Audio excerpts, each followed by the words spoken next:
Do you also teach or practice small sword? Yes, I do. So I actually do a number of arts beyond what I focus on. But yes, I actually do a fair amount of French small sword. Okay, could you tell me what is the main difference between rapier and, I mean, of course, I handled some rapiers and some small swords, but as far as techniques are concerned, what are the main difference between the two? So the biggest, and like I said earlier, we're going to have to make artificial definitions here because historically the definitions weren't as clear. But if we look at what we consider a small sword treatise versus a rapier treatise, the absolute biggest difference is the lack of cuts on small swords. There's no cutting. Rapier treatises have quite a lot of cutting, even when they talk about the focus on thrusting actions. Rapier treatises still have a lot of cutting and a lot of defenses against cuts in them. Whereas the small sword treatises, they're either assuming that you have no edge, or that even if there's an edge on it, that maybe the conventions of the duel or the even in practice that you're not going to be throwing cuts at each other.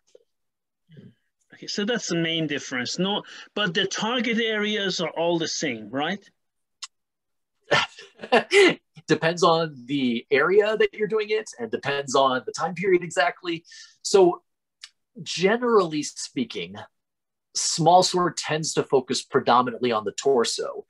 Now that's not, there's a lot of exceptions to that. So, but generically speaking, when they were training, they weren't wearing fencing masks. And so they weren't going to hit in the face for that reason. And it does feel like as we get into the 18th century, thrusting at the face just culturally was not very acceptable. It was kind of an unspoken rule that you wouldn't be thrusting at a person in the face. And that's not a hard rule. You can find a lot of exceptions to that. But generically speaking, it tended to focus primarily on the torso. You don't really see a lot of attacks to the arms or legs. You occasionally do, but not a lot. And certainly not so much with the thrusting weapons. What with rapier you do? Yes, rapier has a lot more actions against the face and a lot. The main actions in rapier would be thrust to the face and the torso, occasionally to the arms. But for the arms and legs, just the extremities in general, you primarily see cuts to those, and you don't really see cuts to the torso as much. And that's there's a lot of discussion on whether there's a specific reason to that. You know, you could argue that with a cut with a weapon like a rapier, because it's not a broad longsword style blade, it won't do as much damage with the cut. Therefore, you primarily are focusing on the extremities where you're going to be making cuts to those, which are a lot more debilitating there. But the thrust is the main technique of rapier fencing. So that's primarily at the core of the body, the torso and the face. I always ask myself, when someone practices rapier, what is the motivation for this person to practice small sword? Right, because I find rapier much more interesting, or am I wrong? I think it's small sword has because it's a little shorter and a lot lighter. It has a certain I'm going to use the word complexity, and that sounds negative, but it has a lot more complexity to the blade actions that you can do, and that leads to some sophistication that is a little bit more difficult to do with larger weapons. So I love both. I really do. And there's a ton of overlap. I mean, if you do rapier, you can easily transition to small sword and vice versa, because there's so much similarity to a weapon that's held in one hand that's predominantly for thrusting. But definitely a small sword has a lot of actions that you just can't really comfortably do with a larger weapon. And therefore it has counters to those actions that the larger weapon doesn't really get a chance to see. So as far as why there'd be a motivation is I think that I kind of feel small sword just gives certain mental challenges that rapier doesn't, and vice versa. So they're very similar games, but they're not exactly the same. One thing which is very interesting for me, is when I watch, I don't know, I'm sure you've done that, Spanish Destreza. Mhm, mhm, So they do when they do rapier fighting, they're standing like upright and move mhm, like circular. That's what I observed, right?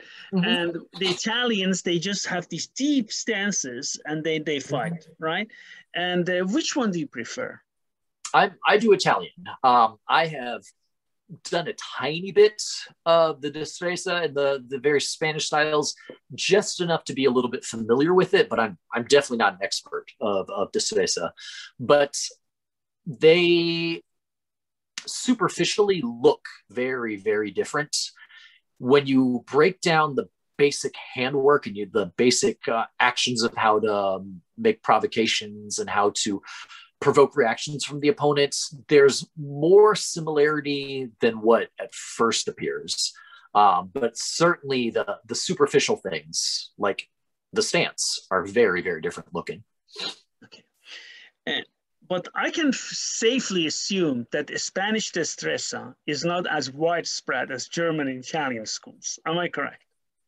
I think so, but I feel that I feel that 20 years ago, it was almost purely, the German and Italian types of styles. So for rapier, it was almost purely Italian. Yeah. Nowadays, destreza has become much, much, much more popular. So it is a little closer to even than what it used to be, even just a few years ago.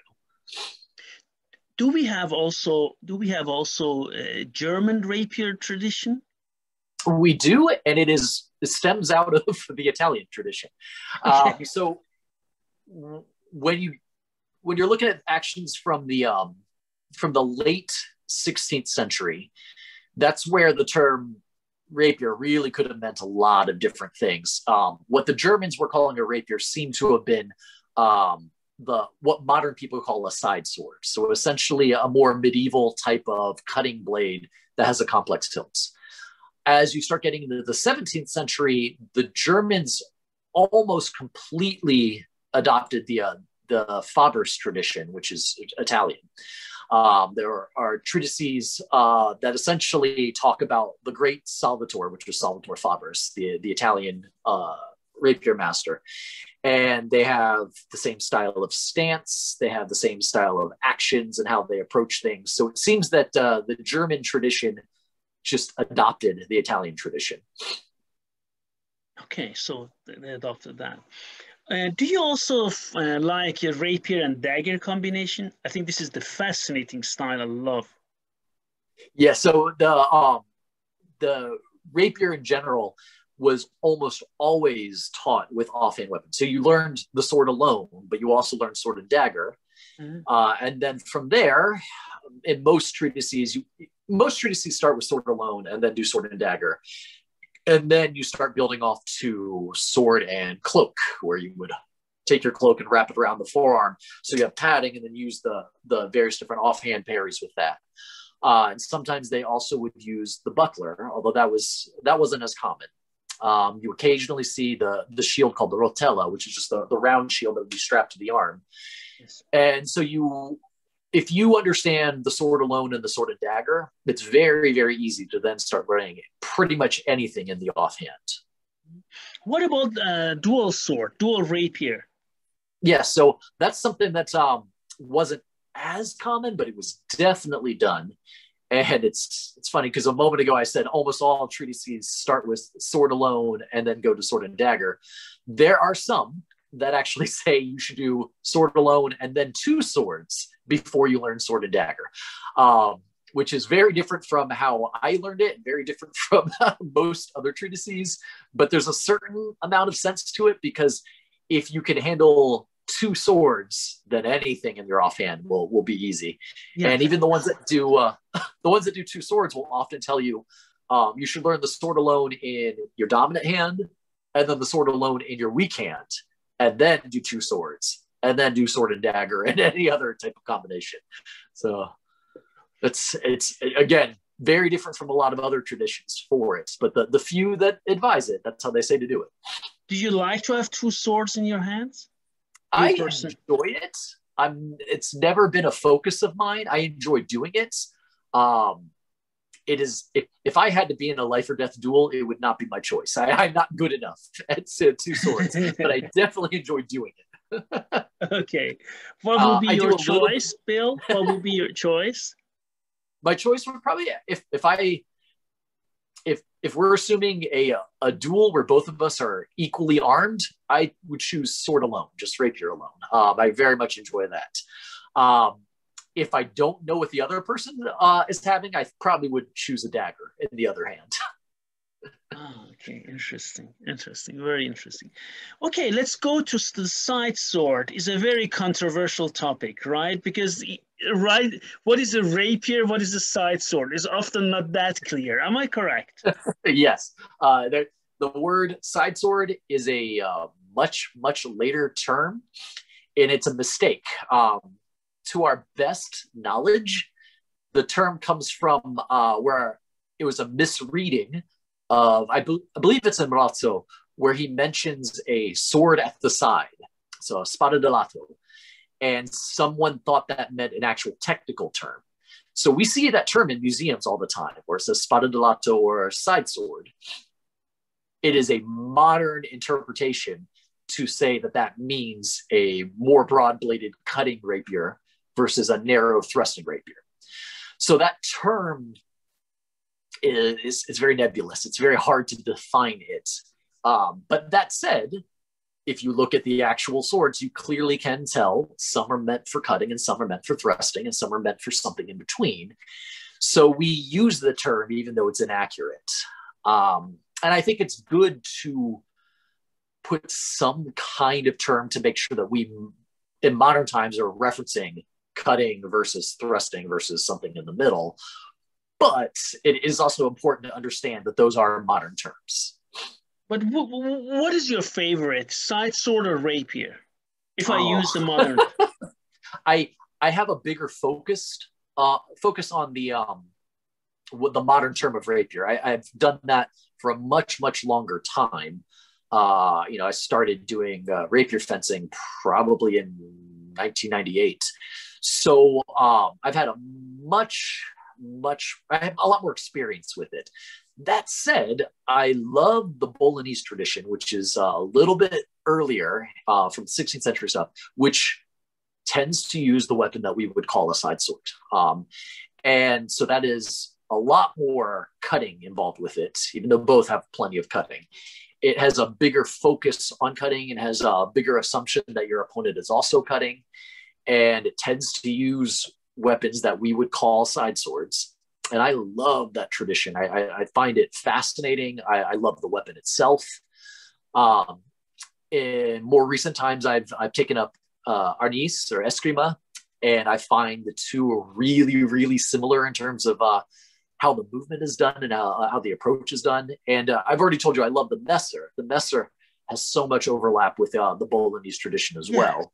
So there's something where I pick up a rapier and immediately I'm in the mindset of thrusting, and I pick up a side sword and I'm immediately in the mindset of cutting. And it's hard for me to say I enjoy one over the other, but like I said, I definitely have more experience with the thrusting weapons.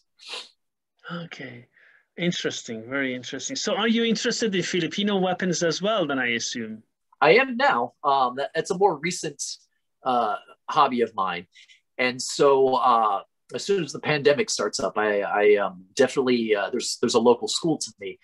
It's only been in the pandemic that I started trying out an online course for Eskrima, because it's something I've always been interested in. Yes. One of the things is because I professionally taught HEMA and fencing, it meant that my hours were, evenings and weekends. That's when I taught. So professionally, I wasn't able to go and do other martial arts because that's when those classes would have been taught. And now that I've recently stopped teaching, I'm going to suddenly have that time open. So as soon as the pandemic is wrapping up, I definitely want to start diving much more into the Filipino arts. Very interesting. Coming back to, what about pole arms? Are you interested in pole arms as well? Very, very much. So I do, in the Liechtenauer tradition, I do a lot with the staff and the spear and the poleaxe. And in the Bolognese tradition, there's also a lot with the halberd. So, and the partisan for that matter. So pole arms are a big love of mine.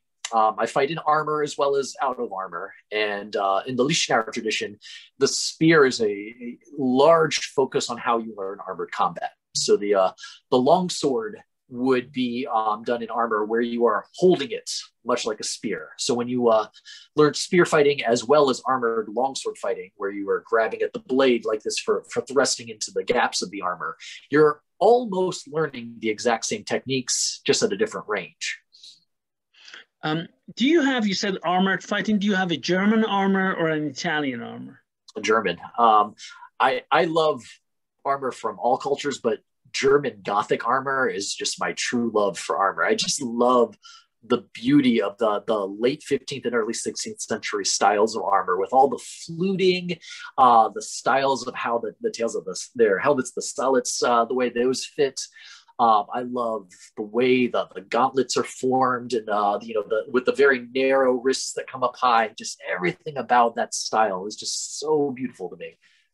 Okay, interesting. I remember your armor when I was in the States, right, in the event. Yeah, beautiful armor. Very nice. Thank you. Do you also practice archery? I don't, or at least not seriously, not enough to say I really practice it. When I was a Boy Scout and when I was, a teenager, I did a fair amount of it, but not enough to say I was a serious practitioner of archery. So I wish I had time to do it. It's something that interests me, but it's not something that I've ever had serious practice and training in. You do also ringen, grappling, yes. wrestling. Yes. Could you tell us a bit about that, please? Sure. So wrestling is a central part of the medieval martial arts. So as far as the Liechtenauer tradition, in theory, you're supposed to have already been practicing wrestling since you were a little boy. Traditionally, if you were training for knighthood, at a very young age, you were play wrestling with all of your friends. And then as you grow up, you start learning more formal training for specific techniques. And then when you eventually start training with weapons, the weapons assume a certain knowledge of close quarters combat. Yeah. So as far as the modern day practice of HEMA, wrestling is something that I unfortunately tends to be, I don't want to say ignored, but it tends to be something that people get excited about the swordsmanship and they don't put the same focus into the barehanded combat. And that is unfortunate because that is, in order to really understand how the art was practiced, you do need to know wrestling. And one thing is, I was very lucky because one of my students, Tim Hall, he had joined up with me when he was still in college, and he was both a high school and collegiate wrestler. And he was so good already before he joined with me. And then I've taught him swordsmanship, but when we started doing unarmed combat, he was really interested in what the treatises said for wrestling. And he wanted to compare and contrast that to his own wrestling experience. And I think that I wouldn't be half the wrestler I am if it wasn't for Tim Hall joining with me. So I was his teacher for swords. He was definitely my teacher for wrestling. He really taught me properly how to wrestle. Yes, that's right. No, I mean, as you said, this is the same thing we see it in Europe. I think in Europe even more. In Europe, you see it even more in HEMA schools, the complete neglect of wrestling and ringen. I mean, I think one of the things which is very nice, if I compare United States to Europe, United States has a wrestling tradition as Iran does. The three big wrestling nations are United States, Iran, Russia, right? But in Europe, it is not like that. Okay, judo in some countries is big, like in France, right? Like in Holland, judo is big. But still, wrestling has a base in the United States, right? Like in collegiate wrestling and all. Yes. And when you come to HEMA, I remember, I remember that, and you're going not to laugh about it. When I started now, mostly my students do that for Rasmafsar because I'm now into Kyokushin or other things, BJJ, Kyokushin and this. But I remember when we started, many people told me, you do a lot of wrestling and on-arm striking. People come here to learn shamshir, and you scare them off and they go. I always said I don't mind. They need to learn wrestling. But then many people, many colleagues told me that, Manusha, don't do that. They don't want it. They don't want this physical contact, right? So basically they came to play with shamshir, but then they said, okay, first you wrestle. And you see in the eyes, they didn't want it, Bill, right? What, wrestle? You see, I think, and then I never understood, and it was before the pandemic, why did they have so much problem getting close to another person? But then a colleague of mine here in Germany told me, Manusha, they don't like hugging other people. And I said, why not? And I said, you started martial arts as a kid, wrestling, hugging people, wrestling, and then Kyokushin, you striking, but still you get close. People don't like to get close to other people. And this was something which is, I need to say, I did not understand. Bill, I say, why? I mean, what's the problem getting close to another person? But then the more time went by, I realized, for example, this is very interesting. When you talk to someone, okay, it also differs from one culture to another. For example, in Southern Europe, like in Italy and Spain, people touch you from time to time. Okay, before pandemic again. But, you know, in Northern Europe or in Middle Europe where I live, people are more distant in general. But then I realized it is true, you know, sometimes when you talk, if accidentally you touch people, they don't like it, you see? And then I just said, God, they don't even like when someone accidentally touches them and not wrestle. You understand? So it's too much contact. And to be honest, I never thought about this. People seriously don't like it. And then he told me, look, and I told him, my colleague, and he's a very good HEMA instructor here in Germany, and he told me, Manusha, I said, what about BJJ schools? What about wrestling schools, judo schools, or martial arts schools? I said, Manusha, people who go to those schools are exceptions. General public doesn't like it, right? And it completely. It's very true, though. I don't, you know, I just really didn't understand that, right? Why people have problems getting close to others. So basically, they came to fence. They, you know, but as you mentioned that, Bill, without a complete understanding of wrestling or getting close, I mean, the art is not complete. Absolutely. Right? Yeah, I mean, I fully agree with you. The art is not complete. So I think, and I talked to some colleagues, right, in some European countries where they completely, in HEMA, I mean, right, in HEMA, they completely said, no, we don't do ringen, we don't do wrestling, just weapon-based. They call it wrestling from time, but it's not really wrestling. They just, you know what I mean? Like, they just imitate something, you know, okay, if someone gets close, they can do that. You could have done that, you understand?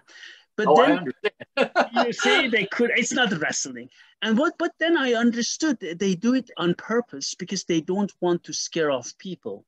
But, you know, but I think you don't have this problem as much as we do in Europe. Am I correct, Bill, in the United States?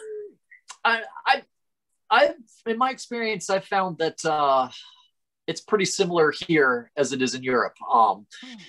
Yeah, so it depends on where you're located in the United States, but there's a lot of places, my area for example, people don't like contact here, just like you're saying in Europe. And I think that certain states in the United States have no problems with physical contact. So like I said, I was very lucky that Tim Hall joined my school to learn swordsmanship because, so I mentioned I did Aikido. Yeah. I don't want to rag on Aikido, but Aikido tends to be a little different than, say, wrestling or, you know, jujitsu and so forth. And Aikido, I learned that as a teenager, that was good for me. It taught me how to move. It taught me how to properly just turn my body and so forth. But there wasn't that emphasis on pressure testing. Yeah. There was a lot more of my partner goes along with the move, right? So there was a lot of things that unarmed, I assumed worked, but I didn't actually know. And Tim Hall was a major part of waking me up and realizing, no, you know, person wants to go this way and you just go, no, go this way. They won't. So he really helped me understand what real wrestling is. We trained pretty hard and he made a big difference, big impact on me. And then I would talk to people from other schools who did not have any kind of wrestling background, and they thought they understood wrestling in the same way that my Aikido background kind of made me think I understood wrestling. And I'd be like, you guys need to bring my guy Tim out, and he'll do a workshop for you, or he'll teach at your event. And he opened a lot of people's eyes to realize that we didn't understand wrestling the way we thought we understood. Yeah, of course. Yeah, I fully agree with you. You need to have a background in grappling arts, solid background in grappling arts to understand that. I mean, you cannot, as also once a person told me that, and I hope I didn't step on his toes, but he was also saying that, you learned wrestling from manuscripts alone. And I looked at him and said, you cannot learn wrestling from manuscripts. You need, and then I told him, and this is something which is really sometimes is beyond me. People, wrongly believe. For example, they said, yeah, but Manusha, you do wrestling, Olympic wrestling, and you do BJJ. Both of them are sport. The wrestling I do is for combat. And I said, are you kidding me? Both BJJ and I did Greco-Roman, and then I went to freestyle. All these three, man, they're hard stuff, huh? Yeah. All three, I have been doing BJJ now for 14 years, wrestling as a kid now for 14. These are tough games, huh? These are not, what do you mean? Combat wrestling you do. And then I realized they completely misunderstand how tough wrestling and BJJ or judo are, right? Completely. And even in addition to what you're saying. So a lot of people say, well, in wrestling, if someone goes to grab me, I could snap their elbow, and I'm not allowed to do that in wrestling. Therefore, it's not real. And it's kind of like saying, well, okay, but can you do an arm drag, right? Can you feel when the person's pushing or pulling? Can you react based on how they're moving? And if you haven't trained that under pressure, then what makes you think you can break their arm? Exactly. What makes you think they will go, oh no, I've, you've done the move that I don't understand, so my arm is broken.